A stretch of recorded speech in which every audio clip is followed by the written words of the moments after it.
Eh bien bonjour, on se retrouve aujourd'hui dans la résolution du DCG 2012 avec un sujet concernant le MCD qui était extrêmement court, donc c'est pour ça que c'est intéressant. Donc la société c'était Rénov+, c'était une société de rénovation. Donc voilà le sujet en fait, vous voyez qu'il était extrêmement court et à partir de là il fait bâtir le MCD. Donc on va le lire ensemble. Pour améliorer la gestion de ses ressources humaines, notamment dans le domaine du recrutement et de la formation, la société souhaite intégrer dans sa base de données la gestion de compétences requises dans le déroulement d'un chantier et maîtriser ou non pour ses salariés. Bon là, a priori, il n'y a pas vraiment d'informations. Donc ça, limite, vous pouvez pratiquement le supprimer. Ensuite, on vous dit les catégories de tâches regroupent toutes les tâches possibles. Donc dans le MCD qui était donné, on avait une catégorie de tâches avec un numéro catégorie, une désignation catégorie. Regroupe toutes les tâches possibles dans l'exécution d'un chantier. Donc là, on a bien les différentes désignations. Donc ça nous sert à rien non plus. Ces catégories de tâches nécessitent un certain nombre de compétences. Donc là, c'est important, qui doivent être définies par un code et un libellé. Donc ça, vous avez l'habitude, un code libellé. Donc compétences. Donc ça, voilà. Ça, c'est une première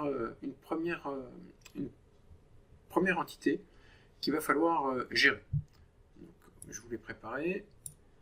Donc on a une compétence et on dit que des catégories de tâches nécessitent des compétences. Donc on va tirer simplement un lien entre les deux. Ça, on va l'appeler nécessité. Et on vous dit donc nécessite un certain nombre, donc c'est du 0n ou un 1n. Ça, à la limite, on n'a pas vraiment d'informations là-dessus. Les compétences, elles sont liées à des tâches. A priori, si on les gère, c'est qu'elles sont liées au moins à une tâche. Donc on va mettre du 1n. Voilà, bon, a priori, il n'y a que le 0n qu'on peut discuter. Soit, a priori, des tâches sans compétences particulière, ça paraît surprenant, donc moi ce que j'aurais tendance à faire, c'est mettre du 1n des deux côtés. Certains salariés, donc là on parle de salariés qui est là. Certains salariés, selon leur niveau de qualification, donc le niveau de qualification il est là, donc on n'a pas à le sortir, sont spécialisés dans une compétence. Donc là on a une notion de spécialisation, donc on va gérer, d'accord. Donc salarié spécialisé dans des compétences. Donc après, on va relier tout ça. Tac, tac. Donc un salarié, selon leur niveau, sont spécialisés dans une compétence. Donc c'est une seule ou 0,1. Le sujet n'est pas très clair, donc on va mettre du 1,1. Et dans une compétence, on peut quand même estimer qu'il y a au moins un salarié qui est spécialisé dedans. Voilà. Tous les salariés, quelle que soit leur qualification, toujours doivent maîtriser au moins une compétence. Donc là, il y a une notion de maîtrise. Donc ne soyez pas surpris, donc là on a un double lien entre... Bon, je fais juste un peu de... Je fais un peu de joli, je suis désolé. Voilà. Donc maîtriser, donc un salarié qui doit maîtriser des compétences.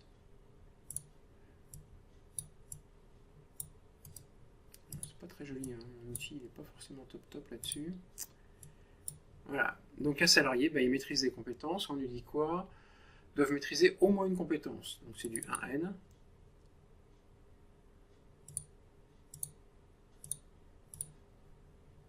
Et les compétences, elles sont maîtrisées au moins par un salarié, ou plusieurs.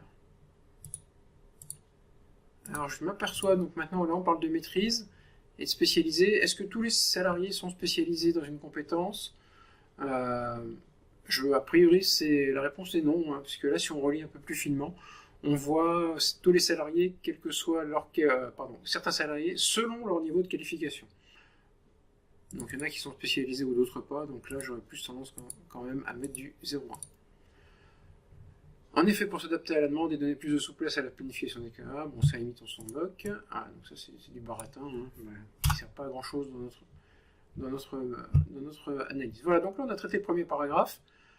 On peut relire un nombre de compétences, un code à libeller, les salariés sont spécialisés dans une compétence, selon leur niveau de qualification, donc a priori, moi j'ai tendance à dire que là c'est du 0, et il peut y avoir de 1 à plusieurs salariés compétences, il peut y avoir de 1 à plusieurs compétences qui ont des salariés qui sont spécialisés, et par contre, au niveau de la maîtrise, tous les salariés doivent maîtriser au moins une compétence, c'est ce qui est écrit. Bon, puis on peut supposer qu'il y a quand même au moins un salarié qui maîtrise une compétence.